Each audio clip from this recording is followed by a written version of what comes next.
பேச்சுவார்த்தை முடியும் வரை ஜாக்டோ ஜியோ அமைப்பினர் போராட்டம் நடத்த தடை. நாளை போராட்டம் நடத்தப் போவதாக அறிவித்திருந்த நிலையில் உயர்நீதிமன்ற மதுரை அமர்வு உத்தரவு.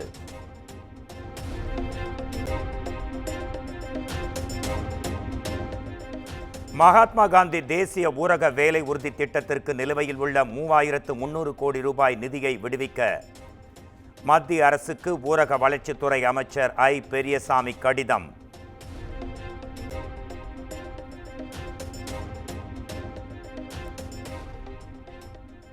பதினைந்து IPS அதிகாரிகளை இடமாற்றம் செய்து தமிழ்நாடு அரசு உத்தரவு. 11 பேரை பணியிட மாற்றம் செய்தும் 4 பேருக்கு பதவி உயர்வு வழங்கியும் ஆணை.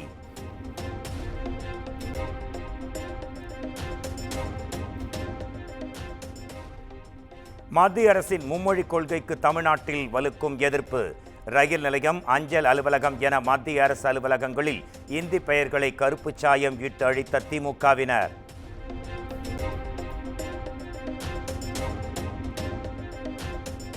திருத்தணி ரயில் நிலையத்தில் இந்தி எழுத்துக்களை கருப்பு மையிட்டு அழித்த திமுகவினர் கைது. மும்மொழி கொள்கைக்கு எதிராக போராட்டம் வலுத்திருக்கும் நிலையில் நடவடிக்கை.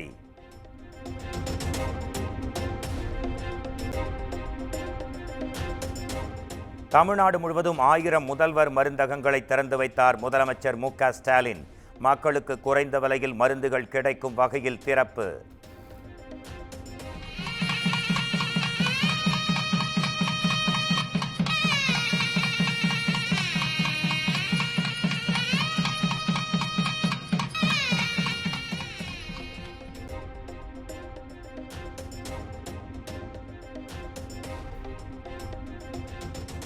மத்திய அரசால் நிதி நெருக்கடி உள்ள போதிலும் தமிழ்நாடு சிறந்து விளங்குகிறது.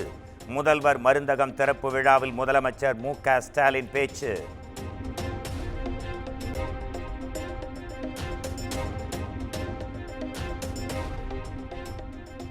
தருமபுரி அருகே பட்டா சாலையில் நேரிட்ட தீ விபத்தில் 3 பேர் உயிரிழப்பு.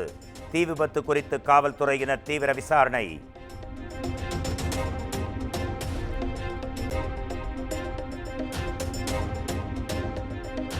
தருமபுரி பட்டாசு கடோன் வெடி விபத்தில் உயிரிழந்த 3 பேரின் குடும்பத்தினருக்கு முதலமைச்சர் மு.க.ஸ்டாலின் இரங்கல்.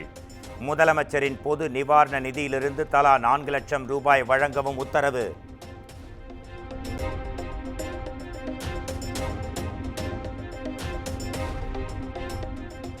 சென்னையில் அதிமுக மூத்த நிர்வாகிகளுடன் எடப்பாடி பழனிசாமி ஆலோசனை. பூத் கமிட்டி அமைப்பது, கட்சி வளர்ச்சி பணிகளை துரிதப்படுத்துவது உள்ளிட்டவை குறித்து ஆலோசிக்கப்பட்டதாக தகவல்.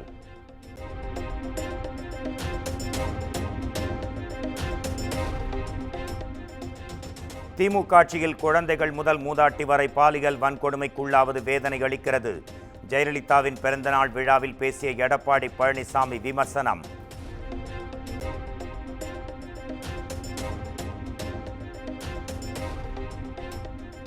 சென்னையில் நடைபெற்ற ஜெயலலிதாவின் பிறந்தநாள் நிகழ்ச்சியில் பங்கேற்காதது ஏன்? முன்னாள் அமைச்சர் செங்கோட்டையன் விளக்கம். ஆர்வப்படுத்துவதற்கு நினைவு நாள் என்றால் எல்லோரும் அங்கே செல்ல வேண்டும். பிறந்த நாள் என்கின்ற போது அது மகிழ்ச்சியாக கொண்டாடுவதற்கு ஏதுவாக நாம் அந்தந்த பகுதியிலே இருக்கிற மக்களை ஆர்வப்படுத்துவதற்கு, ஊக்கப்படுத்துவதற்கு, கழகத்தை உற்சாகப்படுத்துவதற்கு, மீண்டும் கழகத்தினுடைய ஆட்சி அமைவதற்கு ஏதுவாக இந்த நிகழ்ச்சிகள் நடைபெற்றுக் கொண்டிருக்கிறது என்பதை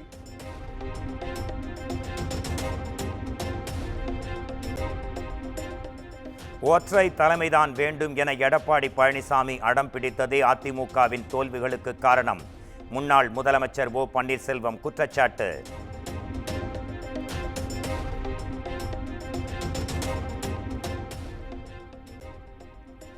ஜெயலலிதா வாழ்ந்த போயஸ் தோட்டம் இல்லத்தில் பிறந்தநாள் கொண்டாட்டம். தீபா ஏற்பாடு செய்திருந்த நிகழ்ச்சியில் நடிகர் ரஜினிகாந்த் பங்கேற்று ஜெயலலிதாவுக்கு மரியாதை.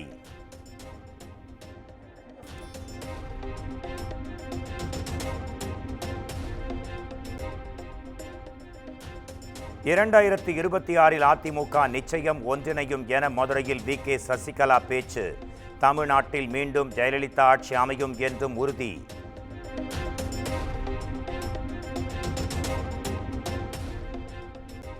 திராவிட மொழிகளான கன்னடம், தெலுங்கு, மலையாளம் ஆகியவற்றை அரசு பள்ளிகளில் 3வது மொழியாக கற்றுக்கொள்ள தமிழக அரசு தடுக்கிறது. மற்ற மாநிலங்களில் மும்மொழி கொள்கையை ஆதரிக்கும் போது தமிழ்நாடு ஆதரிக்கும் என அண்ணா கூறவில்லையா என்றும் அண்ணாமலை கேள்வி.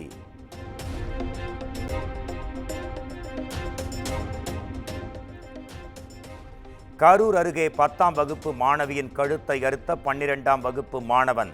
மாணவிக்கு தீவிர சிகிச்சை அளிக்கப்பட்டு வரும் நிலையில் பிடிபட்ட மாணவனிடம் காவல்துறை தீவிர விசாரணை.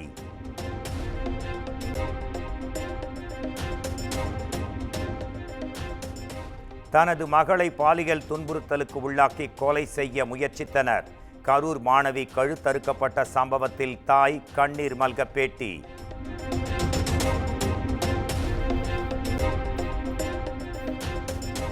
சிறுமியை கூட்டு பாலியல் துன்புறுத்தலுக்கு உள்ளாக்கி கொலை செய்ய முயற்சித்ததாக வெளியான தகவல் பொய்யானது.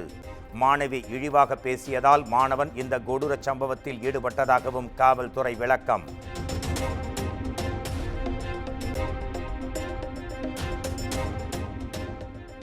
தமிழகத்தில் மாநில குழந்தைகள் உரிமைகள் பாதுகாப்பு ஆணையத்தில் காலியாக உள்ள பதவிகளை நிரப்ப உத்தரவு.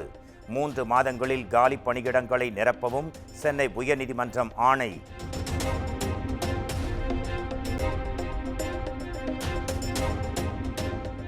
அண்ணா பல்கலைக்கழக மாணவி வன்கொடுமை வழக்கில் ஞானசேகரனுக்கு மார்ச் மாதம் 10ஆம் தேதி வரை நீதிமன்ற காவல்.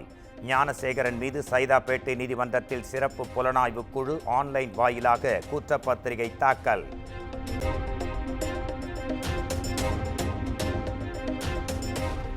கோவில்பட்டியில் கைக்குழந்தையுடன் வீட்டில் தனியாக இருந்த இளம்பெண் பாலியல் வன்கொடுமை. கத்தியை காட்டி மிரட்டி கொடூர செயலில் ஈடுபட்ட நபருக்கு மாவுக்கட்டு.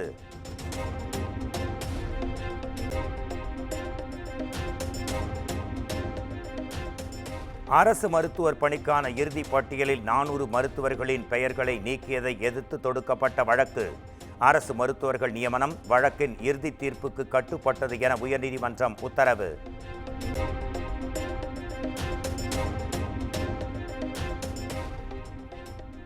ஓய்வு பெற்ற காவல்துறை உயர் அதிகாரிகள் மீது வழக்குகள் பதிவு செய்து கைது செய்வது ஏற்புடையதா? முன்னாள் ஐஜி பொன் மாணிக்கவேல் மீதான சிபிஐ வழக்கு விசாரணையில் உயர்நீதிமன்ற மதுரை அமர்வு கேள்வி.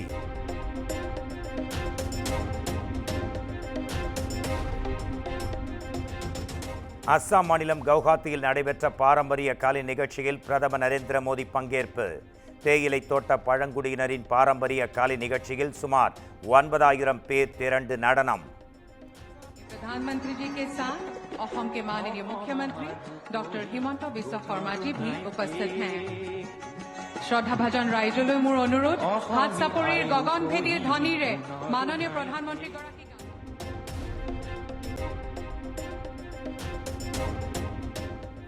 நாம் தமிழர் கட்சியிலிருந்து விலகினார் காளியம்மாள். காலத்தின் சூழல் கருதி நாம் தமிழர் கட்சியிலிருந்து விலகுவதாக அதிரடி அறிவிப்பு.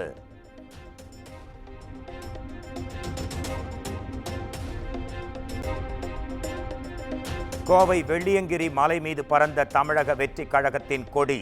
கொடியை பறக்க விட்டது யார் என்பது குறித்து வனத்துறை விசாரணை.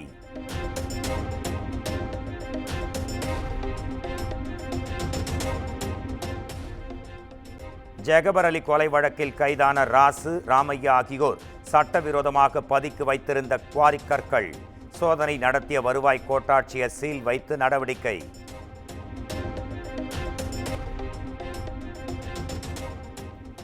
நெல்லையில் 4 பேர் படுகொலை செய்யப்பட்ட வழக்கில் 4 பேருக்கு இரட்டை ஆயுள் தண்டனை. 7 பேருக்கு ஆயுள் தண்டனை விதித்து மாவட்ட நீதிமன்றம் பரபரப்பு தீர்ப்பு.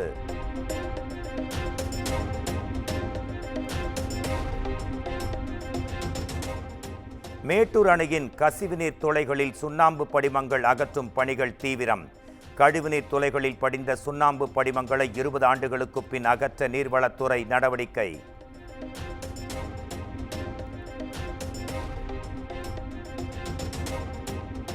திருவள்ளூர் அருகே பெருமாள்பட்டு பகுதியில் நிலப்பிரச்சனையில் அண்ணன் தம்பிக்கு இடையே தகராறு. டிராக்டரை கொண்டு தம்பியை ஏற்ற முயன்ற அண்ணனின் வீடியோ வெளியாகி பெரும் பரபரப்பு.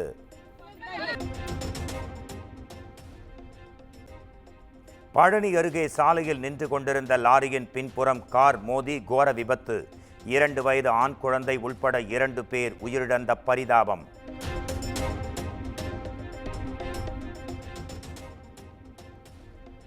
தமிழ்நாட்டின் வளர்ச்சிக்காக தனது வாழ்வை அர்ப்பணித்தவர்தான் ஜெயலலிதா. அவருடன் பேச எனக்கு வாய்ப்பு கிடைத்தது தனது பாக்கியம் என்றும் எக்ஸ் தளத்தில் நரேந்திர மோடி பதிவு.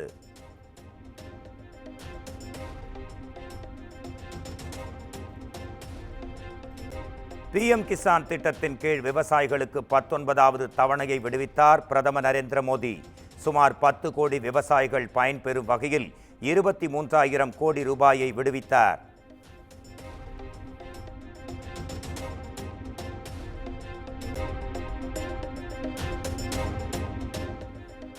மக்கள் பிரச்சினைகளுக்கு காங்கிரஸ், RJD கட்சிகள் ஒருபோதும் ஆக்கப்பூர்வ திட்டங்களை செயல்படுத்தியதில்லை. பீகாரில் பிரதமர் நரேந்திர மோடி பேச்சு.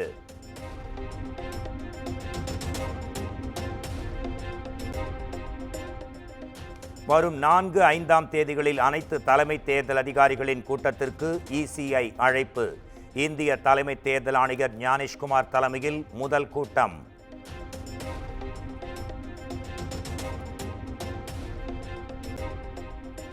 உத்தரப்பிரதேசம் மகா கும்பமேளாவில் குவிந்த பாலிவுட் பிரபலங்கள். அக்ஷய் குமார், கேத்ரினா கைஃப் உள்ளிட்டோர் புனித நீராடி வழிபாடு.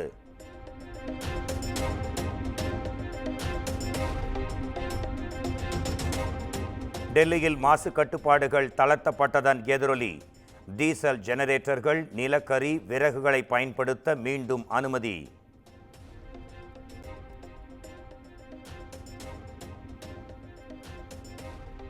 டெல்லி சட்டப்பேரவையில் ஆம் ஆத்மி MLAக்கள் முதல் நாளிலேயே போராட்டம். அம்பேத்கர், பகத்சிங் புகைப்படங்கள் முதலமைச்சர் அலுவலகத்திலிருந்து நீக்கப்பட்டதாக புகார்.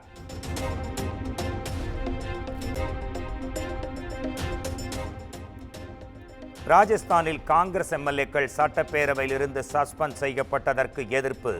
ஜெய்ப்பூரில் போராட்டத்தில் ஈடுபட்ட கட்சி தொண்டர்கள் போலீசாருடன் தள்ளுமுள்ளு.